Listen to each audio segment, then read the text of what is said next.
na cidade, traz para você o jornalista Luciano Kleber. Olá, bom dia. Hoje é quarta-feira, dia 9 de outubro de 2019. Bom dia para o Assis Nascimento, que está aqui na Paraíso FM, comandando De Olho na Cidade, ao lado do Ricardo Gomes, e ao querido Nilton Mourão, que está em Fortaleza, ao lado do Vicente Alencar, que agora termina o programa, né? E também do Paramoti. Neste momento, a gente faz a nossa participação conectando esses dois programas, um na Paraíso FM em Sobral e o outro na Rádio Assunção Cearense. E, como sempre, eu inicio agradecendo aqueles que ajudaram a elevar a nossa voz nas redes sociais, como o Francisco Edvar, o Auriclésio Macedo, o João Alves Freire, o Paulo Regis Porfírio, o Wagner Viana, o Fábio Tágira, o Paulo Roberto Soares e o portal Calango News, que retransmitiram o nosso vídeo e ajudaram a levar a nossa voz nas redes sociais. Um abraço também para a Virgínia Parente, lá de São Paulo. Ela entrou em contato pelo canal do YouTube, disse que continua assistindo essa rádio que diz as verdades, né? E o Brasil todo, somos todo Brasil, segundo a Virgínia. Um grande abraço, muito obrigado pela sua participação. Um bom dia para quem já está aqui na timeline, como o Gilardi Alves Sinésio, o Davi Ximenes, o Elano Forlan, o Afrânio Epifani. Bom dia, Luciano. Estou acompanhando o melhor programa político favorável ao presidente da República. Não é exatamente isso a ideia do programa, certo? Mas a gente está sempre comentando e, quando é para criticar, a gente também critica, né?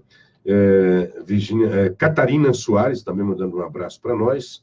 E Michel Mendonça começou aqui há pouco, durante o programa lá em Fortaleza, na hora da notícia, pela Rádio Assunção Cearense. O Nilton tratou da matéria que é destaque no Diário do Nordeste, destinação de 248 milhões de reais em emendas para o Ceará segue sem definição. Na verdade, o governo do estado está querendo a metade dessa grana para construir um hospital. E o nosso querido Nilton fez uma defesa candente aí de que o dinheiro deveria ficar mesmo, que os deputados deixassem de lado, tivessem grandeza e ajudassem a colocar essa grana para um hospital aí em Fortaleza. E o Michel Mendonça, assim como eu, né, pensa um pouco diferente, diz ele. Bom dia, meu amigo. Desculpa. Ouvi o Nilton criticar os deputados federais, pois não querem destinar suas emendas para um hospital aqui em Fortaleza.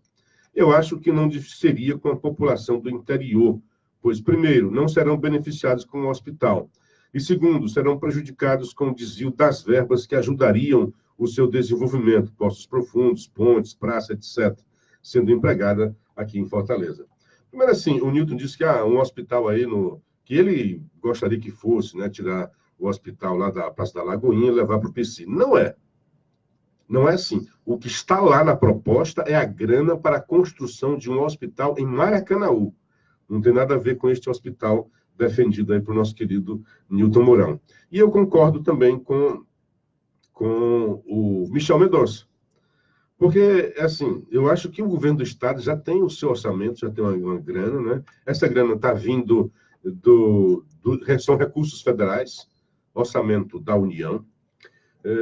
Portanto, e são das emendas, aquelas emendas chamadas emendas parlamentares impositivas. Tem as emendas de cada um parlamentar e tem também a chamada emenda de bancada. A bancada se reúne e elas entram em consenso e destinam um dos recursos aí para aplicar no estado do Ceará. Eu acho que a discussão é boa.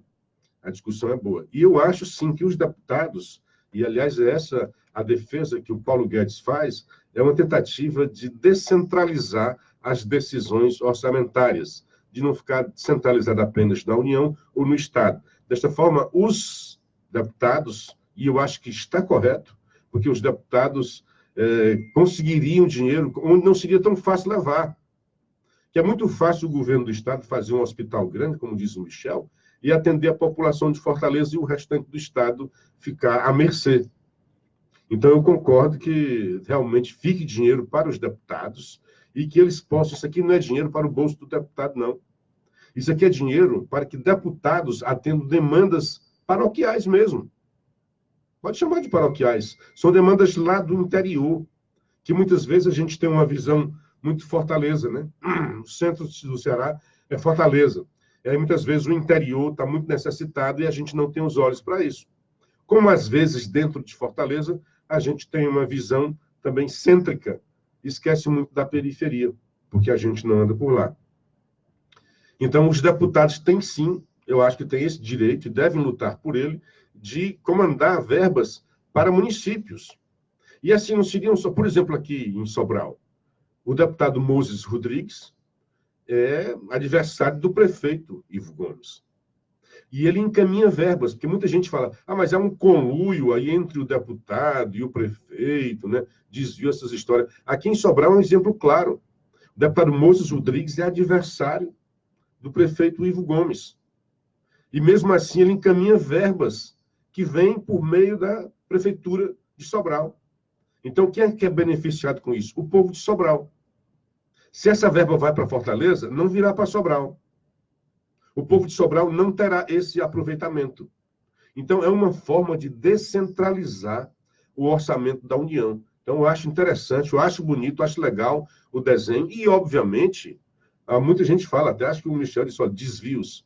Desvios existem em qualquer situação, pode existir em qualquer situação. Não deveria existir em situação nenhuma.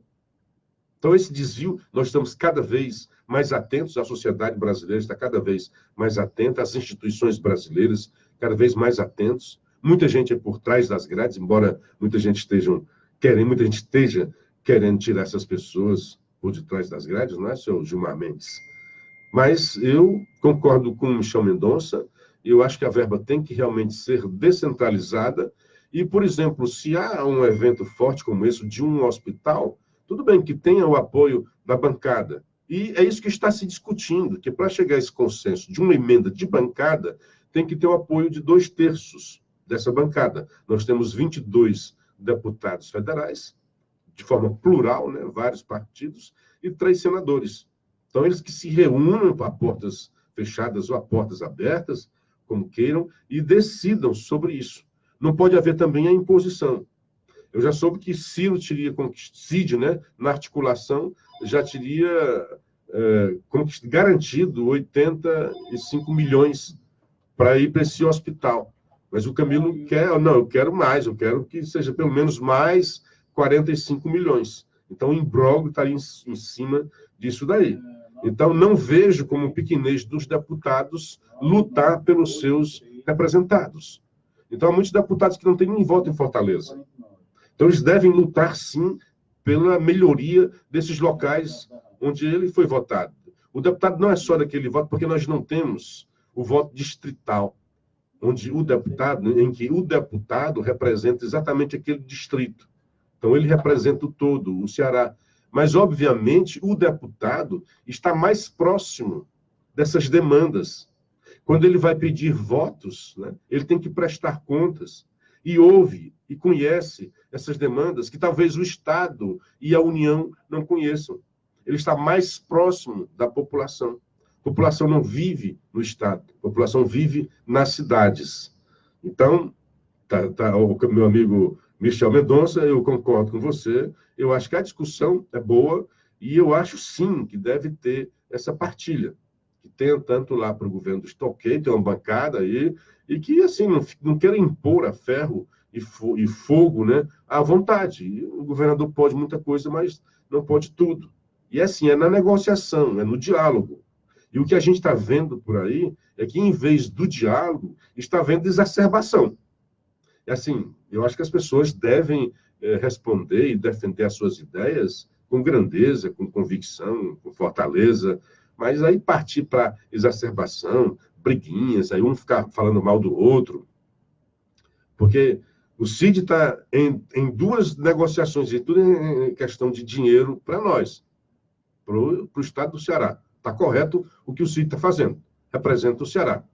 Então, ele está nessa articulação, em que o governo do Ceará quer dinheiro para construir um hospital em Maracanaú, e os deputados federais dizem, não podemos ficar abrir mão de toda a nossa grana.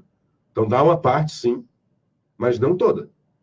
E a outra articulação e aí sim, quando eu digo defender, né, convicção, o Cid partiu para a baixaria. Eu nunca tinha falado desse cara, e só foi falar porque o cara discordou dele, quando ele tenta fazer uma partilha. Vai acontecer já, acho que essa semana ou na próxima, grande leilão aí do petróleo, e está vendo a negociação para onde vai essa grana.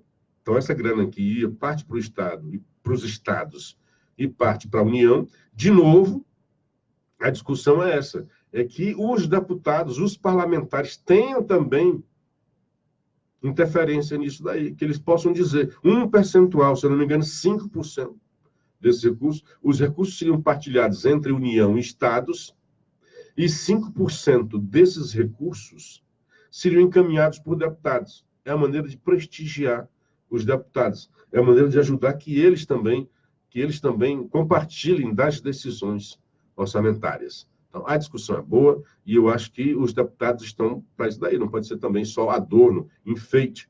Então, ele não pode, antigamente o deputado colocava uma emenda, como não era impositivo, ele chegava nos seus rincões e dizia, olha, conquistei aí, trouxe uma grana aí.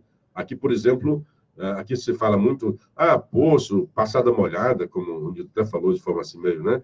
Aqui tem muito dinheiro para a Santa Casa. E o público da Santa Casa não é só Sobral, é toda a região norte, é mais de 70 cidades que quando tem qualquer problema, né, de saúde, acidentes, essas coisas, correm para Sobral, para se socorrer em Sobral. Então, não podemos ter uma visão apenas fortalezocrática, né? Apenas com poder em Fortaleza, mas que seja distribuído e compartilhado por todas as cidades cearenses.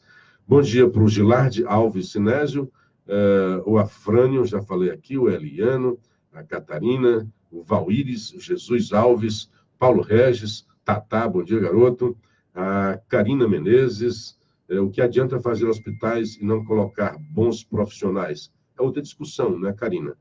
Porque, por exemplo, recentemente Sobral passou por uma decisão, a cidade foi comovida, uma garota, uma adolescente, Lara, morreu no hospital regional, agonizando no chão, deitada no chão, morreu sem socorro, morreu dentro, estava lá no hospital. Então, não adianta, é boa me lembrei disso, viu, Karina? Porque não adianta realmente você fazer belos prédios e não dar condições. O grande problema é a manutenção. Não adianta ter belos prédios, belas fachadas, bonitos, bem inaugurados, até com festas. Ivete Sangalo esteve aqui na inauguração deste hospital e depois esse hospital não cumpria a sua função. A cidade de Sobral foi comovida com a morte dessa adolescente pobre, que morreu agonizando no chão do hospital regional, um grande hospital bastante aparelhado e não deu conta de socorrer essa garota. Bom dia para Zuene Jorgelande, bom dia, Luciano Renato Parente, em Sobral. Você é do bairro Renato Parente Sobral. Muito bem, Zuene, um abraço para você. Cada dia aumentando a nossa audiência. É muito bom a gente ver isso, né? Aliás, assim, onde eu ando, pego os motoristas de aplicativo aí, todo mundo dá conta do programa, todo mundo até já me reconhece, já sou personalidade. Isso é interessante, é legal, aumenta a nossa responsabilidade. Chico Boto, grande abraço para você, meu garoto. Muito bem, vamos, dito isso, né, essa questão aí da discussão, aliás, quem estava ali, são dois sobralenses que estão discutindo isso aí, é o senador Cid Gomes, em defesa, né, da construção lá do hospital, e o deputado federal Moses Rodrigues, que quem mais defende que não, que a gente tem que mandar os recursos para as outras cidades, porque ele sabe como os deputados são cobrados e sabe das demandas aqui em Sobral e da região, né? Nilton Mourão, de início, não tinha percebido essa perspectiva quanto à demanda do interior do Ceará. Ainda muito desassistido, infelizmente. Pois é bom da gente conversa por isso. Então, o Nilton já está aqui, a gente não pode mais conversar por questões técnicas, né? Mas ele está lembrando aqui, mandou um zap dizendo que realmente tem isso, né? Porque, às vezes, ele tem, e o Nilton fez uma defesa maravilhosa, eu concordei com aquela defesa dele. Só que o dinheiro que está sendo conversado já é carimbado, viu, Nilton? Não é para esse hospital que você imaginou, que defendeu com muita... Hospital do Diabetes, como o nosso querido Vicente Alencar faz uma campanha, né? Mas não é para um hospital lá em Maracanaú, para atender a grande Fortaleza, que tudo bem, que deve ser atendido, né? Mas a gente não pode esquecer. Como eu estou agora no interior, viu, Nilton? Então, estou fazendo mais essa defesa também da interiorização do orçamento, tanto da União quanto do Estado do Ceará. E por falar em CID, a coisa boa que ele fez também, quando governador, ele deu a cada deputado, seja de que cor partidário, ele disse, olha, vocês têm, aí deu lá, acho que era 400 e poucos mil reais, que chegava até 600, ele disse, olha, se vocês me indicarem obras nessas áreas aqui, área de saneamento, de educação, de saúde, então você já tem aí para levar e dizer. Então é interessante. É como que o governo executivo compartilhando com os parlamentares nessas decisões sobre as obras para o atendimento da população. Bom dia para o Marcos Gildo, um grande abraço para vocês. Então, está aí, a matéria diz isso, a bancada cearense encerrou ontem à noite a segunda reunião, sem chegar a um consenso sobre a definição das emendas. Esse imbróglio aí, né? A proposta para ser oficializada precisa do apoio de 2/3. Tem que trancar os caras. Aliás, como fazia no Vaticano, diz que os vaticanos, enquanto eles não decidirem aí, houve uma época que era assim, né? Enquanto vocês não decidirem o Papa, demora, daí até a tal da fumaça branca. Os caras ficavam lá confinados e chegou a dizer, olha, daqui a pouco vocês vão ficar sem comida e sem água, até definir quem é. Tem que chegar a um consenso para definir quem é o Papa. Daqui a pouco nós vamos ter que fazer o mesmo com a bancada cearense. Bota lá os caras dentro, olha, tá aqui água e cafezinho para vocês. Enquanto vocês não decidirem, não chegar ao consenso, não sai daí de dentro. Estou brincando, mas é uma parte histórica, né? Era assim mesmo. Daí a história da fumaça branca, que eles se reuniram e depois, decidiram, então, toca aí, sai a fumaça branca, e o mundo inteiro tinha conhecimento de que o Vaticano, que os bispos tinham chegado a um consenso sobre a escolha do Papa. Bom, dito isso, né, provocado aqui pelo meu querido Michel Mendonça, um grande abraço para você. Vamos aos assuntos aqui. Por exemplo, eu queria começar falando sobre, de novo, as escolas cívico-militares, porque os estados nordestinos, com exceção do Ceará, nenhum deles aderiu a esse projeto de escolas cívico-militares, o que eu acho de uma estupidez. Como é que você recusa dinheiro para a educação? Como é que toda hora você fala que a educação precisa de dinheiro e na hora que o presidente, seja quem for, hoje é o Bolsonaro, mas fosse um outro presidente dizendo, eu tenho aqui tantos milhões de reais para fazer escolas cívico-militares. O Ceará tem 3 escolas militares. Tem o Colégio Militar, tem o Colégio Militar da Polícia Militar e tem um Colégio Militar do Corpo de Bombeiros. Todas escolas de excelência. Modelos. Circunstâncias aquilo, seletiva, não sei o que mais. Não interessa. Alaís, até interessa. Mas aí você vai deixar de querer essas escolas por causa dessas circunstâncias? Então, o Camilo enfrentou até quem ex do seu partido e de alguns aliados que ficaram dizendo, olha, o Ciro está aderindo a um novo modelo. Não, rapaz, o modelo de escola do Ceará de Educação está aí. Ele está aderindo a um programa que vai disponibilizar recursos para escolas de excelência, de qualidade. Não é uma coisa que você imagina que possa acontecer. São escolas que já existem e em todo o Brasil são modelo de excelência e de qualidade. Já provado, passado na casca do alho. Então, qual é o problema eu tendo 3 escolas, ter mais 2 escolas? Esse povo do PT tem medo do quê? De que essas escolas contaminem as outras escolas com a sua excelência? O que é que há de mal nessas escolas? Qual o malefício que essas 3 escolas excelentes no Ceará trouxeram para os alunos? Aponte um. Eu só ouço falar de benefícios. Eu estou trazendo de novo esse assunto porque a petista, governadora do Rio Grande do Norte, não aderiu ao programa. Mas a prefeita de Mossoró, Rosalba, quer porque quer essa escola. Ela está dizendo, olha, já que o Rio Grande do Norte teria direito a 2 escolas, e a governadora não quer, eu aqui do Mossoró, que sou a 2ª maior cidade do Rio Grande do Norte, e, portanto, teria direito a ter essa escola, quero. Então, ela está preocupada, ela quer essa escola. Eu não sei como é que funciona, como é que é o desenho, não sei se... como eu peguei assim rápido, né, não fui atrás desse detalhe. Se o governo do Estado não quiser, um prefeito poderia aderir ao programa para receber essas escolas? eu acho que deveria ter essa brecha. Porque eu acho que no modelo está prevista a participação também do governo do Estado. Portanto, seria complicado, né? Mas, pelo menos, já estou sabendo disso, que a prefeita de Mossoró, Rosalba, disse que quer, sim, essa escola. Ela não compreende como a governadora petista do Rio Grande do Norte não quis aderir ao programa e ela quer que Mossoró tenha essa escola. Agradecer ao Ricardo Gomes aqui pelo carinho do cafezinho, né? Eu estou sozinho, vou ter que arranjar outro parceiro. O outro acho que não consegue acordar, não, nesse horário, né? Bom dia para o Djalma Oliveira. O Idelberto, os cardeais escolhem, não bispo, como você falou. Tudo bem, todos os cardeais são bispos, tá? Para te falar, só pode ser cardeal que é bispo. Então, os cardeais, sim, são aqueles que são, na hierarquia, são bispos com outro grau, e são eles que escolhem. Mas quando falo bispo, o Papa é o bispo de Roma. Hildeberto Gugel, simples entender, essas escolas não serão boquinhas de propinas, né? Pois é, qual é o problema de ter essas escolas? Então, um assunto, para falar em governo petista, está aqui mais um problema para o governo petista da Bahia. Policiais militares decretam greve na Bahia. Um grupo de policiais militares anunciou ontem greve da categoria por tempo indeterminado. A decisão foi informada durante a Assembleia no final da tarde.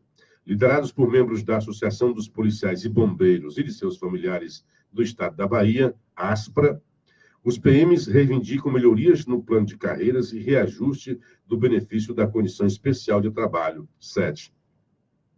Segundo o coordenador regional da ASPRA, Augusto Araújo Júnior, a categoria está tentando negociar há 5 anos com o governo do Estado, mas, segundo ele, não houve retorno dos pedidos de reunião.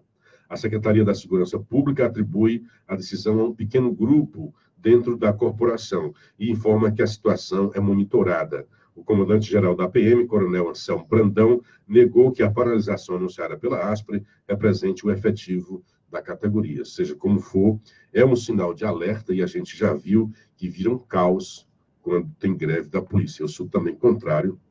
Eu acho que a polícia deve receber bem, mas tem vários, ó, médico não pode fazer greve, professor não pode fazer greve, policial não pode fazer greve.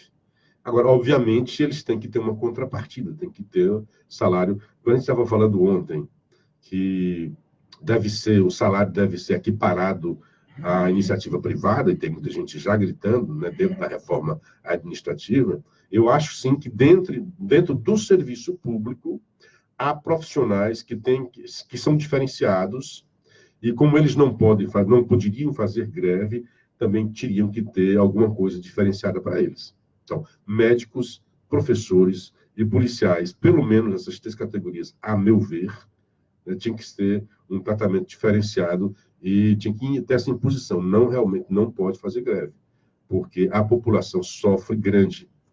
E por mais que a gente veja o caos quando um policial faz greve, quando um médico faz greve, Gari faz greve, né? Gari faz greve por questão de saúde pública, né? É um negócio horroroso. Mas muita gente não vê que horroroso mesmo, e nem eles, às vezes, dão essa atenção, é quando os professores fazem greve. Quando o nosso futuro é prejudicado. Porque quando tem um problema na saúde, greve na polícia, greve nos garis, o nosso presente é bastante afetado. Quando os professores fazem greve, não só o presente, mas o futuro é afetado. Então, quando os professores fazem greve, eles também, a meu ver, estão diminuindo a missão da sua profissão. É como se eles não dessem muita atenção, muito valor àquilo que eles fazem. E depois vem com um papo furado de que haverá reposição de aulas. Papo furado. Bom dia para o Soares, da Rede Científica, o Davi Rodrigues, Fernando Piancó e José Basílio, que estão aqui na minha timeline, aqui no Facebook, honrando a gente com a sua audiência.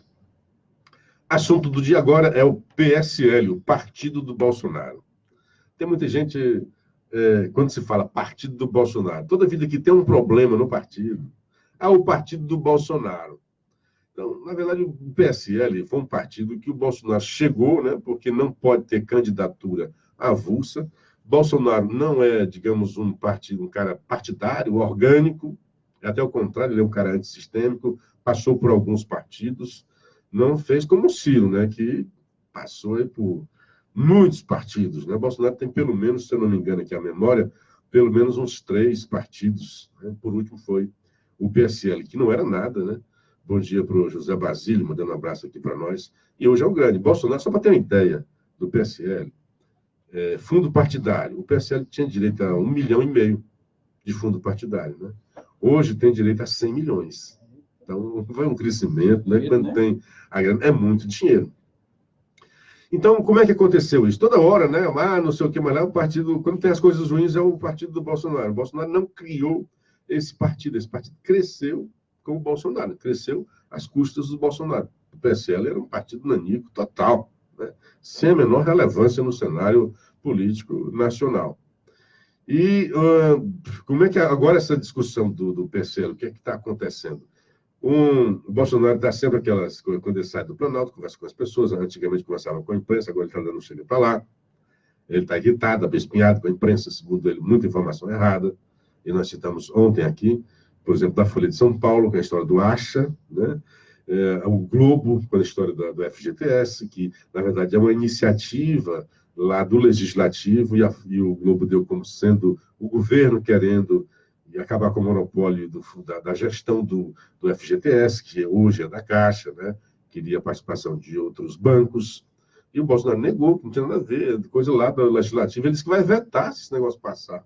E está até o Maia criticando, dizendo que não, que deveria ser, não pode ser só da Caixa, devia acabar com esse monopólio, tá essa discussão aí. Aí um militante que esteve ao lado do Bolsonaro, tirando uma selfie, né, e filmando e dizendo, aê, Bolsonaro e Bivar em Recife, estamos juntos. Aí o Bolsonaro diz, não divulga isso daí, não, esquece o PSL.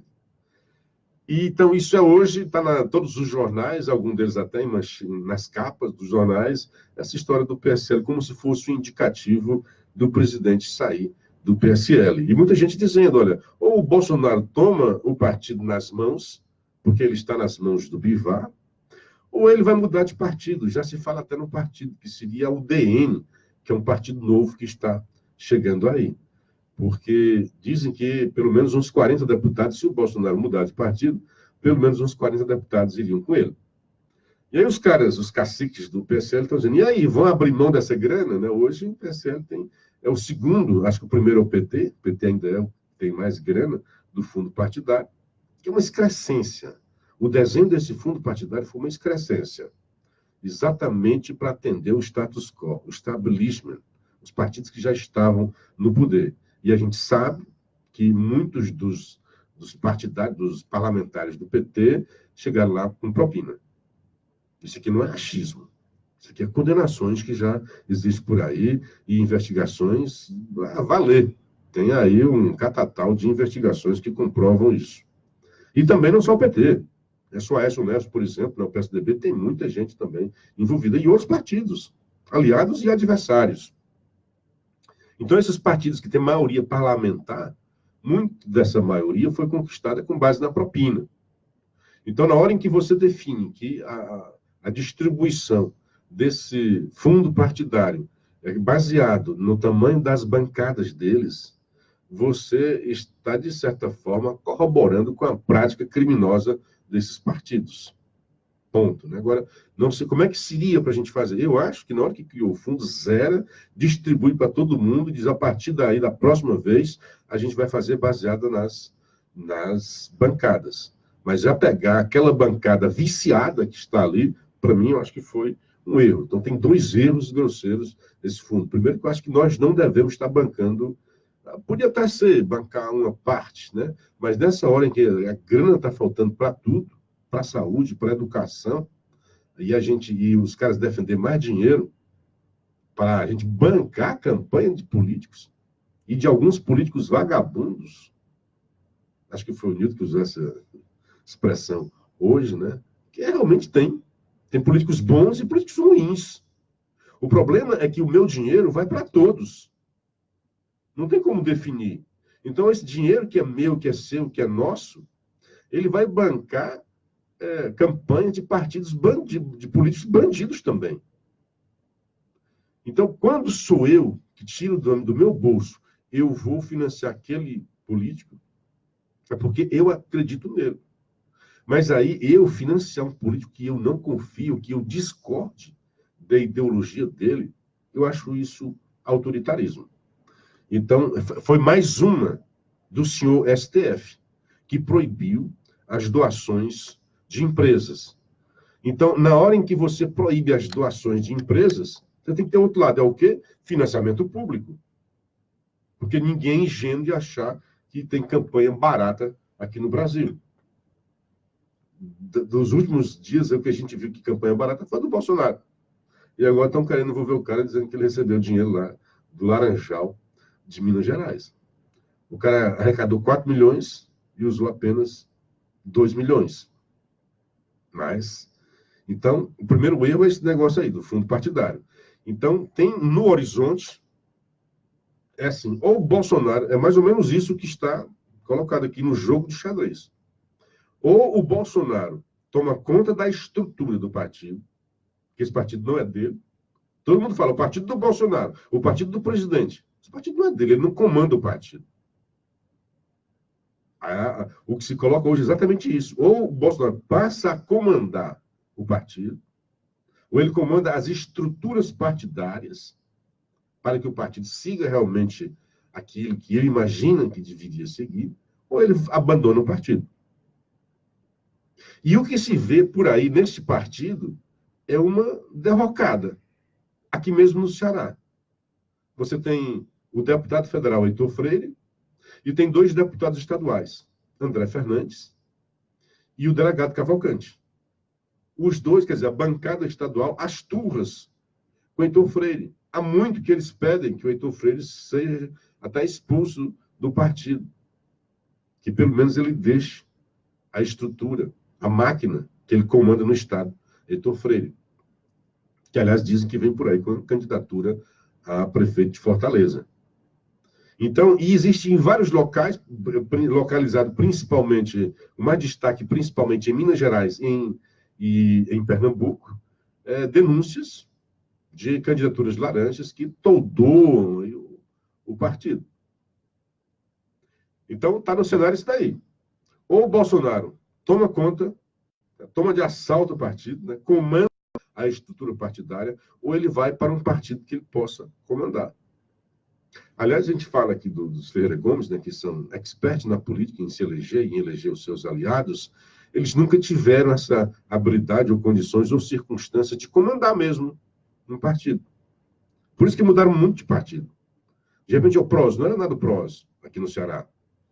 Os Ferreira Gomes entraram, o partido cresceu. PSL não, que era o 23, né? PPS, sempre foram partidos pequenos. O PROS tinha umas figuras aí, Carimbão, não sei das quantas aí. Depois foi para o PSB, como houve também um atrito lá com os campos de Pernambuco, acabou, hoje está no PDT.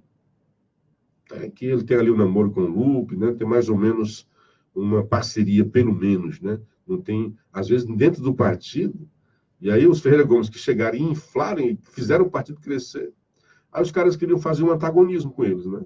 Aí ele saiu e o partido morria. Cadê o PROS? Cadê o PPS? Né? Cadê? Até o PSB. Então, essas coisas hoje, né?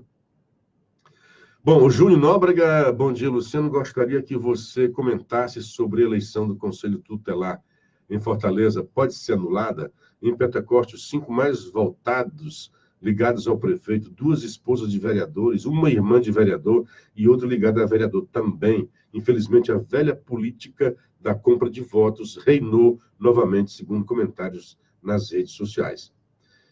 Aqui em Sobral, por exemplo, não vi muito desses comentários, mas em Fortaleza a grita é enorme, né? Tem 80 candidatos aí pedindo anulação das eleições. O que acontece, replica nesse ambiente, e aí por isso aqui tem que renovar, o Nóbrega está falando da velha política, né? É que muita gente usa o seu prestígio político para eleger esses. Aqui no Ceará, aqui em Sobral, teve uma filha de um vereador que foi eleito. Mas como você diz, olha, em Pentecoste, né, um bocado de gente ligada a político, mas é porque já usa a estrutura. Então, uma coisa vai alimentando a outra, né? Então, o próprio Conselho Tutelar tem se mostrado, e aí eu acho que é um desvio, é como se fosse um vestibular para uma carreira política, mas né, parlamentar, logo depois. E é como se cacifasse, no mínimo, como cabo eleitoral. Porque um conselheiro tira tantos votos, ele já fica no radar dos políticos. Olha, eu preciso, então, chegar naquele cara, conversar com ele, para ver se ele consegue levar esses votos também para a nossa candidatura. Isso é comum, é normal, dentro do espaço democrático. Tem aquele conselheiro, então eu tenho essa... meu mandato é ligado a isso, então o deputado vai lá e diz, olha, a gente tem mais ou menos uma associação de ideias, vamos ver se a gente consegue aí trabalhar juntos, né? Isso ainda existe. O lamentável são os desvios. Se há compra de votos, quer dizer, se os desvios da velha política estão levados para o Conselho Tutelar, onde as pessoas estão começando, né, em busca do escrutínio popular, né, eu quero, e tem que escolher realmente as pessoas que estão preocupadas na defesa de crianças e adolescentes. Porque dizem até que, às vezes, alguns políticos, né, ou então o poder local, tenta colocar ali os seus conselheiros para não lhe dar problema. Até falam disso aqui de Sobral. Porque aqui lá tem problemas de crimes dentro das escolas, estupros. E, às vezes, essas escolas escondem. Aqui tem uma escola que tentou esconder, defender a identidade de um estuprador. Inadmissível.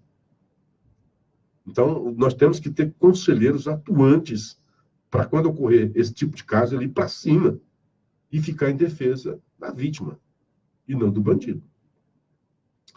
Bom dia para o Auriclécio, um abraço para você, para o Edmar Cordeiro e o Eufrásio Francisco. Outro assunto, ainda dentro da história do PSL, é um artigo do Bruno Bogossian, na Folha de São Paulo, Culto à Personalidade. Ele está falando do Bolsonaro. Aquela história que eu falei, o presidente vive as turras com a cúpula do PSL. Quer dizer, o partido não é dele, todo mundo fala, o partido do Bolsonaro. E tenta se desviar das suspeitas que floresceram no laranjal de candidaturas de fachadas operadas por dirigentes da sigla. É bom lembrar que, tudo bem, que há uma ênfase, tem uma investigação lá em Minas e também em Pernambuco, em cima do PSL, mas a ideia, eu acho, é que todos os partidos, principalmente os grandes partidos, tiveram candidaturas desfachadas. O próprio Jornal Povo fez uma matéria, tinha muitos partidos, não só o PSL, porque essa lei obriga, essa história de quando tem uma lei querendo forçar, acaba desvirtuando, acontecendo essas coisas. A lei diz, mas tem que ter mulher, tem que ter candidatura mulher. Como o partido não tem, pelo menos, candidatas competitivas, ele coloca só para cumprir a lei. Aí a lei diz mais, não basta ter uma candidatura para ser uma candidatura de mentirinha, tem que mandar dinheiro para lá.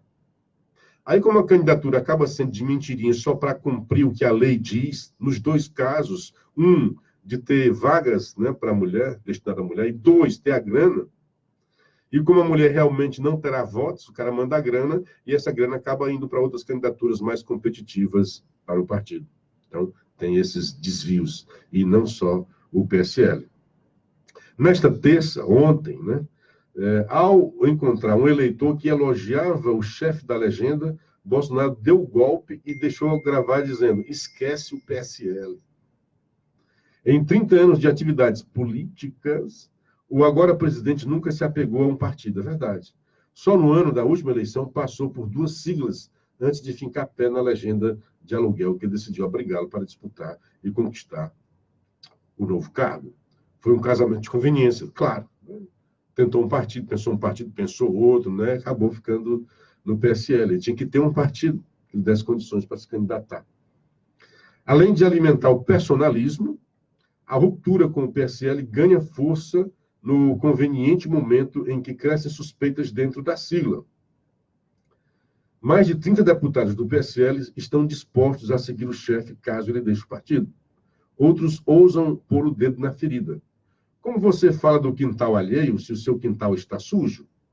As candidaturas estão sendo investigadas, mas o filho do presidente também.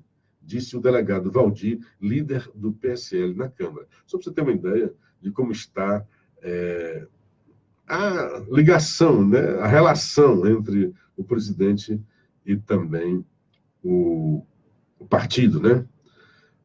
Marcelo Reis, lá em Belo Horizonte. Luciano, bom dia. Ouvindo aqui o programa, você ficou sabendo do fracasso que foi o lançamento do livro do Rodrigo Janot em São Paulo? No lançamento, a editora levou 500 exemplares, só venderam 43. Fracasso total. Realmente foi. Mas ontem, viu, Marcelo? Eu acho até por causa disso, né? Acho que alguém tentou fazer assim um desagravo, e ontem houve o lançamento em Brasília e foi mais concorrido. Acho que umas 200 pessoas chegaram a comprar o livro. Em São Paulo, realmente foi assim uma tristeza para o cara, né? Porque fez um alarde. Aliás, eu acho até que esse alarde todo do Janot é para tentar vender o livro, né? Uma coisa de marketing para o livro. Eu achei que realmente teria muito nada. O cara estava lá, assim, numa tristeza, no isolamento. Eu fiquei até com pena, viu? Estou brincando. Mas parece que ontem, viu, Marcelo, já teve uma melhora. Você acha que alguém já correu para... Vamos ajudar o cara, coitado, estava lá sozinho, né? Deixa eu ver o que meu querido Nilton disse, né? Luciano Cleves, fiz um recuo providencial de que 70% a 80% dessas verbas poderiam ser destinadas ao Hospital Universitário da UES, o Hospital Dr. César Caos, no campus do Itaperi. Infelizmente, as ambulâncias, terapias se deslocam sempre do interior para Fortaleza, superlotando o IJF Centro, o HGF e o César Caos. Ou seja, reavaliamos ainda no programa, mas principalmente os parlamentares lutem pelas verbas atrasadas de legislações anteriores, ok? Pois é isso daí. Mas o que está lá previsto, Nilton, não é esse hospital da UES, não. É um novo hospital lá em Maracanaú. Deixa eu dar uma geral aqui para os amigos que estão aqui no grupo de ouvintes. Nós temos um grupo de ouvintes, sempre digo isso, né? Quem quiser participar, 9616-1470 é o canal para pedir. Então, bom dia para o Kerson, aqui de Sobral, o Marcos Barroso, também de Sobral, o Francisco Ludilberto, que é isso, nosso querido, muita gente aqui passa com a Gilberto Coutinho, Paulo Nobre. Um grande abraço para todos vocês que estão, o Kerson mandando também aqui umas mensagens, mas essas mensagens muito grandes, eu não tenho nem tempo de ler e de apreciar. Então, o Bolsonaro diz que o fundador do PSL está queimado, né? Foi o que o cara falou lá, né? E expõe racha no seu partido. Nós já sabíamos, já acompanhávamos o racha aqui no Ceará. E já sabíamos, né? Quem acompanha sabe disso, né? Esquece o PSL. Foi a frase do Bolsonaro que está tomando conta de todas as chamadas nos jornais. O presidente apoiador em meio à crise dos laranjas, líder do Senado e a da Silva criticam a declaração. E foi assim, o cara ficou do lado do Bolsonaro, eu, Bolsonaro e Bivar juntos por um novo Recife. Aí, o cara lá tentando, né? Aí o Bolsonaro, cara, não divulga isso não, pô. O cara tá queimado pra caramba lá, vai queimar o meu filme também, esquece. Talvez o presidente esteja vislumbrando uma situação de mudança aí de partido, né? E assim, só poderá, os caras para acompanhar o Bolsonaro, só pode ir se for por um novo partido.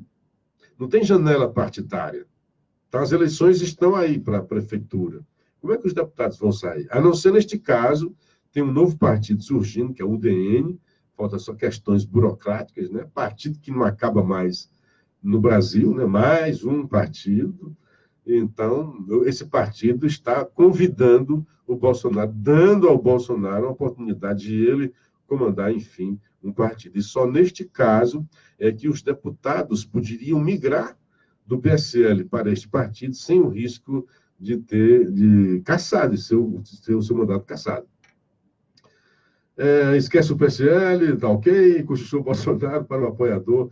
No momento antes que ele disse no Recife para candidato ao PSL. O cara era candidato ao PSL lá, né? Bolsonaro, então, pediu que a imagem não fosse divulgada. Isso eu já falei aqui para vocês, né? Com todo respeito ao Major Olímpio, né?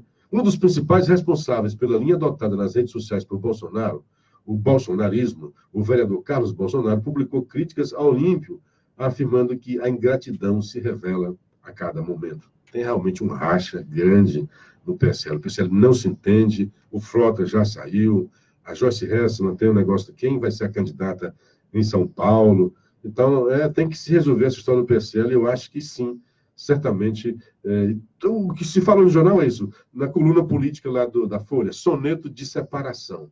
A cúpula do PSL não assiste inerte à movimentação de Jair Bolsonaro. Claro, né? Juveraldo, bom dia. Novo canal do YouTube, um abraço. Por gentileza, gente, me dá uma força lá no canal do YouTube. Procura lá Luciano Clever no YouTube, que tem lá o canal. Se inscrevam lá. Tudo eu. O incômodo de Bolsonaro com o PSL aumentou após a Folha revelar. A Folha sempre diz que é ela, né, que faz as coisas.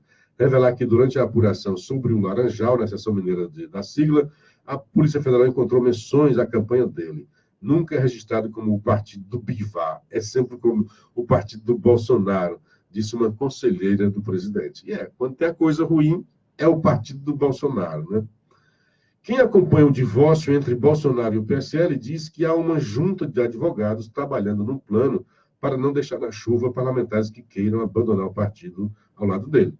Então, tem muita gente já pensando nisso, né, que eu tinha imaginado. E eu acho que hoje a situação só pode ser se, por acaso, houver mudança de partido, um novo partido, senão é difícil. Bom, a Folha de São Paulo está trazendo hoje, e chamando para si, como sempre, né? WhatsApp admite envio maciço e ilegal de mensagem nas eleições de 2018. Só molhar aqui um pouco a garganta. Me abandonaram, né? Não me deixem só. O WhatsApp admitiu pela primeira vez que a eleição brasileira de 2018 teve uso de envios maciços de mensagens com sistemas automatizados. Tudo bem. Na eleição brasileira do ano passado, houve a atuação de empresas fornecedoras de envios maciços de mensagens que violaram nossos termos de uso para atingir um grande número de pessoas. Disse lá o cara do WhatsApp. Aí a Folha entra, né?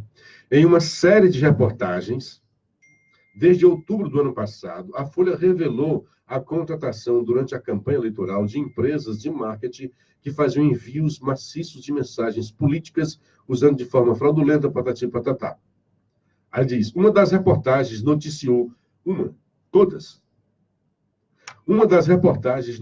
que empresários apoiadores do então candidato Jair Bolsonaro bancaram um disparo de mensagens em massa contra o petista Fernando Haddad, que foi derrotado e também acabou multado pelo TSE. Olha só, a Folha de São Paulo deu 5 manchetes. Era uma verdadeira campanha contra o Bolsonaro. E achou que ia matar a campanha do Bolsonaro. A Folha era muito arrogante nisso, né? Achou que aquela série de reportagens não foi para tratar do WhatsApp. Aquela série de reportagens foi para tratar o uso do WhatsApp pelo Bolsonaro. 5 manchetes consecutivas. Eu acompanhei. Eu fiz essa crítica de mídia na época. E não tinha dados, não tinha um papel, um documento, alguma coisa sequer que comprovasse isso. Aí, com base nisso, o PT entrou com uma ação contra Bolsonaro. Do mesmo lado, Bolsonaro tinha entrado com uma ação contra o Haddad. Quem foi condenado e foi multado? O Haddad. E, veja bem, a Folha de São Paulo disse assim, botou os casos lá. Em outubro de 2018, 18 de outubro, reportagem da Folha revelou que empresários impulsionaram disparos, segundo turno isso aí, né, por WhatsApp, contra o PT na campanha eleitoral. O serviço foi vendido pelas agências Quick Mobile, Croc Services e Yacous. Uma ação foi aberta no TSE. Ela foi aberta uma ação. O PT fez esta ação baseada nas reportagens.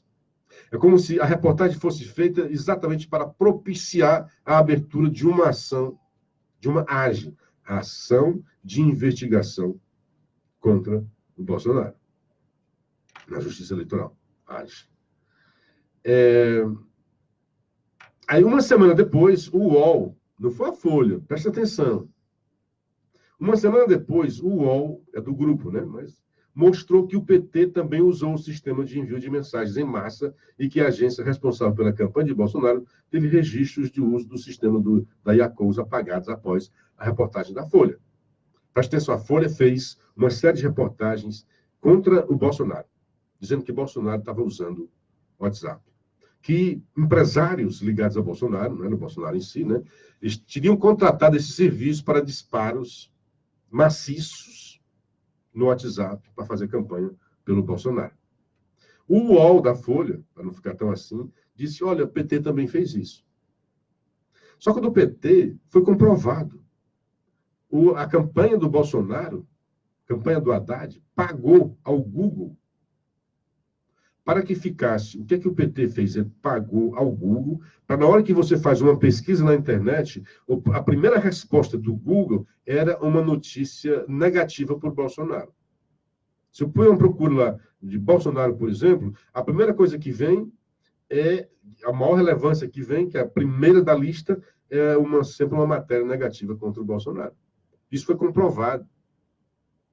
E o Haddad foi condenado e teve que pagar a multa. A Folha diz assim, uma coisa en passant, né? E de mensagem massa, o petista Fernando Haddad, que foi derrotado e também, veja lá, vou reler. Uma das reportagens, não foi uma, já disse, foram várias matérias, foram 5 manchetes da Folha de São Paulo. Uma das reportagens noticiou que empresários apoiadores do então candidato Jair Bolsonaro bancaram o disparo de mensagens em massa contra o petista Fernando Haddad. Aí ele emenda, né, que foi derrotado e também acabou multado pelo TSE pelo impulsionamento irregular de conteúdo desfavorável ao então adversário. É assim, é en passant dentro do parágrafo lá atrás, o resto em cima do Bolsonaro. Pronto, aí do Haddad falou só isso daí. Mas está aí, foi realmente usado, né? Não foi só aí, foi em vários cantos, né? Entenda o caso. Aí ele fala disso, aí fala do PT, fraudes com CPMS, multa. Em março deste ano, o TSE multou a campanha de Fernando Haddad por ter impulsionado um site com ataques a Bolsonaro no mecanismo de busca do Google. Na decisão, o ministro Edson Fachin considerou que o impulsionamento feriu a lei eleitoral e causou desequilíbrio na disputa. Então, comprovado, até agora, foi a ação do Haddad contra o Bolsonaro. Bom dia para o Laércio Barroso, bom dia, meu amigo Luciano, ele está mandando lá da Suíça. José Valmido, Cristo Redentor, mandando um abraço para nós, um bom dia. Notícia boa, está vindo aí. Acordo de mega leilão avança e abre caminho da Previdência. A Previdência já era para ter sido votada. Aí teve aquela guerrinha entre o Senado e a Câmara dos Deputados para saber quem tinha o protagonismo sobre isso daí. Que é a Câmara, e foi até aquela briguinha do Cid Gomes com o Arthur Lira, que acaba de ser colocado como réu numa ação de corrupção. Esse Arthur Lira, que é presidente do PP, que o Cid chamou de achacador por causa dessa briguinha. Então, parece que essa briguinha está chegando a um acordo, né? Governo e Congresso negociam para definir critérios de distribuição de verba. O governo Jair Bolsonaro e o Congresso se aproximam de um acordo para definir esses critérios entre estados e municípios dos recursos arrecadados do leilão do pré-sal, marcado para novembro. Próximo mês, é muita grana que vem por aí, viu? O entendimento é considerado no Senado como fundamental para possibilitar a aprovação do segundo turno. Os caras seguraram a Previdência por causa disso aqui. Bom dia para o André Ramos, que Deus abençoe a todos, e também para o Marcos Barroso, dando um abraço aqui para nós. Vai haver agora leilões do pré-sal. Então, é muita grana que vem por aí. Pelo menos aqui, só na expectativa de arrecadação, é de 2 bilhões e 300 milhões de reais. É a 10ª rodada de licitações. Vários leilões aí nessa casa. Tem um que é 2 trilhões, são vários, né? Esse é o maior, de 2 bilhões, né? Aí vem outro de 106, aí vem outro de 6 bilhões. De cada uma dessas coisas é temporada inédita de leilões. Vai ser leilão, é grana, se tudo acontecer, vem muita grana por aí. Outro assunto que eu ia tratar é de uma coisa que eu acho assim imprópria. O TCU, Tribunal de Contas da União, suspende campanha do pacote anticrime de Moro. Isso foi um conselheiro, foi o senhor Vital, se eu não me engano, Vital Vital do Rego, o ministro Vital do Rego, do TCU, determinou ontem a suspensão da publicidade oficial do pacote legislativo de endurecimento da legislação. Então, o governo ia lançar uma campanha publicitária em defesa desse pacote anticrime. O mote é que a lei, quando a lei não é rigorosa, é a vítima que sofre com impunidade. Muito interessante. Então, já está aí no YouTube, já está aí nas redes sociais, então você ajude a partilhar, porque isso aí o Vital disse que concedeu a liminar para que o Palácio surte as peças publicitárias do chamado projeto anticrime, sob o argumento de que a divulgação oficial de uma proposição ainda em discussão no Congresso não se enquadra nos objetivos de informar, educar, orientar, mobilizar, prevenir ou alertar a população para a adoção de comportamentos que gerem benefícios individuais ou coletivos. Rapaz, como não? Isso aqui é exatamente para mobilizar. Está havendo uma discussão no Congresso. O governo lança essa campanha publicitária para mobilizar a sociedade, para chamar a atenção. Olha aí, sociedade, nós estamos levando esse pacote lá, sei lá, está sendo desidratado, nós queremos endurecer a lei, nós queremos botar moral no país, que foi tomado pela bandidagem. Hoje é o bandido que manda no Brasil. Aí tem vários casos. O cara matou, o pai foi assassinado, teve uma briguinha lá no condomínio. Aí, 8 meses, alguns tempos depois, ele é assassinado por causa dessa briga. O amigo que está ligando aqui do celular, não posso atender na hora que estou no ar. Aí ele diz, olha, 8 meses depois que esse cara, que esse bandido que assassinou o pai dele, está solto. Aquela história da progressão continuada. Então, o Moro quer acabar com isso. O Moro quer dar mais rigor na lei para punir a bandidagem, para punir a corrupção. E tem muita gente que não quer deixar que isso aconteça. Bom dia pro... Mas não tem mais tempo. Aí vem o cara monocraticamente e diz que não encontra. Eu só encontro isso. É exatamente para mobilizar e para informar o que é que o governo está fazendo nessa área. E para ter o apoio da sociedade. Bolsonaro se elegeu dentro desta agenda. Não é nenhum estelionato eleitoral. Ele está cumprindo aquilo que ele prometeu. Bom dia para o Antônio Ferreira, para o Irapuia Aguiar, o Irapuíra, você me perdoe se eu não sei ler direito o seu nome, né? O Edmar Cordeiro, o antagonista, estragou a festa de Janot quando revelou que Janot mentiu no dia em que ele disse que estava no STF e tinha intenção de matar Gilmar Mendes. Na verdade, ele não estava nem em Brasília. Olha aqui, cara. Eu tinha visto esse negócio, mas não li. Então, no dia que o Janot disse que, olha, eu fui lá com a minha pistola aqui, carregada para matar o Gilmar, ele não esteve lá. Rapaz, até isso, Janot. Nossa. Bom, dito isso, são 6h58. Agradecer a audiência de vocês. Está na hora da gente desfazer a conexão entre a Rádio Assunção Cearense de Fortaleza. Vem aí o meu querido Carioquinha com o seu Bom Dia Fortaleza, Alô Fortaleza. E aqui na Paraíso FM retoma o seu campeão de audiência, Assis Nascimento, com o De Olho na Cidade, aqui ajudado, acolitado pelo Ricardo Gomes. Amigos, um dia bastante proveitoso e até amanhã, com a graça de Deus. Tá legal, Luciano Kleber. Bom dia para você, uma excelente quarta-feira. E amanhã você